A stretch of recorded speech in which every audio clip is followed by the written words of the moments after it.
teman-teman, sebelum memulai renungan pada pagi hari ini, marilah kita berdoa. Tuhan Yesus, terima kasih penyertaan-Mu dari malam hingga pagi ini kami bisa tidur dengan nyenyak dan bangun pada pagi hari ini dengan tubuh sehat tanpa kekurangan serta apapun juga. Tuhan, sebentar kami akan mendengarkan sedikit renungan daripada firman-Mu dan berikan kelancaran dari awal pertengahan hingga akhirnya. Sampaikan isi hati-Mu Tuhan melalui sedikit renungan daripada firman-Mu pada kami semua. Terima kasih Bapa, dan nama Tuhan Yesus, haleluya, amin. Renungan pada kali ini diambil dari ayat Kisah Para Rasul 1 ayat keempat sampai yang kelima. Pada suatu hari ketika ia makan bersama-sama dengan mereka, ia melarang mereka meninggalkan Yerusalem dan menyuruh mereka tinggal di situ menantikan janji Bapa. Yang demikian katanya, telah kamu dengar daripadaku, sebab Yohanes membaptis dengan air, tetapi tidak lama lagi kamu akan dibaptis dengan Roh Kudus. Teman-teman semuanya, sebelum Tuhan Yesus naik ke surga, ia menyuruh murid-muridnya untuk tinggal di Yerusalem dan menantikan janji Bapa, yaitu janji untuk memberikan Roh Kudusnya kepada mereka. Dan Roh Kudus itu merupakan wujud dari janji Tuhan. Janji Tuhan akan penyertaan sebagaimana Tuhan Yesus katanya, Aku akan menyertai kamu senantiasa sampai kepada akhir zaman. Kehadiran Roh Kudus di dalam kita menunjukkan Allah yang berserta kita, yaitu Immanuel, Tuhan Yesus yang selalu bersama kita dan menyertai kita. Lihat di sini ada kesatuan antara Bapa, Anak, dan Roh Kudus. Trinitas Allah yang adalah tiga dalam pribadinya, namun tetap satu kekal dan keberadaan satu dalam hakikat kita. Tidak memiliki tiga Allah, tapi kita hanya memiliki satu Allah dan tiga pribadi yang tidak terpisah antara satu sama dengan lainnya.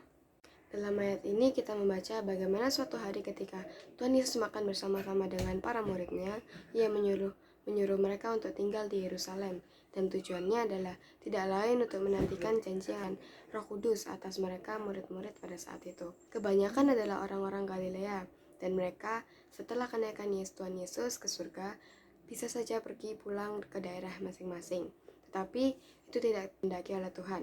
Tuhan menyuruh mereka untuk berkumpul di suatu tempat di Yerusalem untuk menerima apa yang telah janjikan oleh Tuhan, bahwa mereka akan menerima Roh Kudus.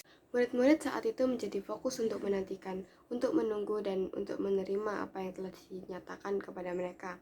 Mereka berkumpul dan berdoa serta berharap akan dipenuhi dengan Roh Kudus. Mereka merindukan janji itu dan berharap akan kehadiran kuasa Allah dalam hidup mereka. Menantikan janji adalah bentuk ketaatan dalam perintah Tuhan. Kita seringkali tidak mau menantikan proses waktu dan tidak mau mengikuti proses Tuhan. Tapi di sini teman-teman, kita belajar bagaimana seharusnya kita bersikap dalam meresponi apa yang diperintahkan oleh Tuhan. Tuhan menyuruh mereka menunggu, dan hasil penantian itu membawa mereka pada suatu keadaan di mana mereka dibaptis oleh Roh Kudus. Teman-teman semuanya, apa yang kita dapatkan dari ayat-ayat ini? Yang pertama adalah bahwa Tuhan tidak mau meninggalkan kita sendirian. Ia naik ke surga memberikan Roh Kudusnya atas kita sebagai bukti dan kehadiran Tuhan dan penyertaannya dalam kehidupan kita sehari-hari. Firman-Nya berkata, Aku sekali-kali tidak akan membiarkan engkau, dan aku sekali-kali tidak akan meninggalkan engkau. Kehadiran Roh Kudus menjadikan hal ini nyata dalam hidup kita, bahwa Tuhan tidak meninggalkan kita sebab Roh Kudusnya. Roh Kudus Tuhan, yaitu Allah sendiri, dan Allah tinggal di dalam kita. Ini adalah hal yang luar biasa, teman-teman semuanya. Sehingga dengan demikian kita tidak pernah sendirian. Sekalipun kita mungkin sendiri di rumah atau sendiri di sekolah, sendiri dalam pelayanan, tapi kita perlu sadar bahwa kita tidak pernah sendirian. Pencerahan Roh Kudus bukan dimaksudkan untuk pameran. Menunjukkan kita sudah dibaptis dengan Roh Kudus karena kita menunjukkan kepada orang-orang lain bahwa kita berkata-kata dengan bahasa roh. Tujuan dari pemberian Roh Kudus ini tidak untuk pamer, tetapi Tuhan mau agar kita berfungsi sebagai alat kemuliaan-Nya, sebagai saksi-saksinya. Tuhan tahu kekurangan dari kita, juga dari murid-muridnya. Mereka adalah orang-orang yang sebagian besar merasa takut dengan situasi dan ancaman sebagian besar. Mereka juga adalah orang-orang yang tidak berpendidikan secara formal. Mereka kebanyakan adalah nelayan dan orang-orang biasa dalam masyarakat. Sebabnya Tuhan benar memberikan Roh Kudusnya atas mereka untuk memampukan mereka melayani Tuhan.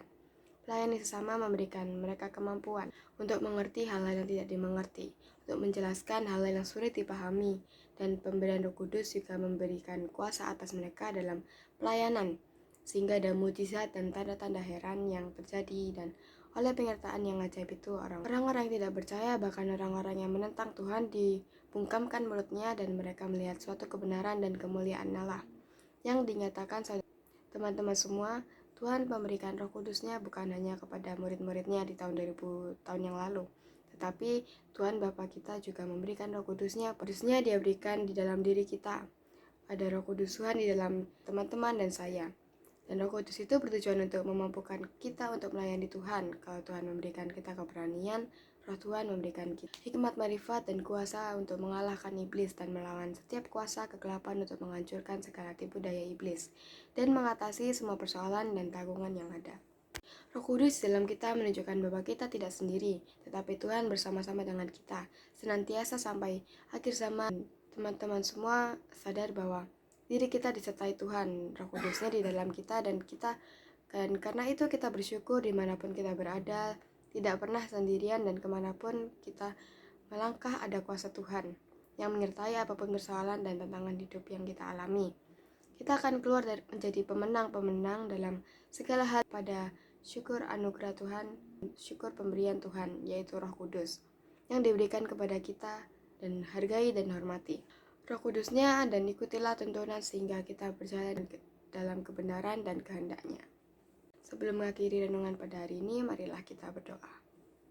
Tuhan Yesus, terima kasih atas penyertaan-Mu. Kami sudah bisa mendengarkan sedikit renungan daripada firman-Mu dari awal pertengahan hingga akhirnya dengan lancar. Tuhan, sebentar kami akan melakukan aktivitas kami masing-masing. Tuhan beri kelancaran dalam kami melakukan aktivitas kami dari pagi ini hingga malam hari nanti kami kembali tidur. Terima kasih Bapa, dalam nama Tuhan Yesus, haleluya, amin.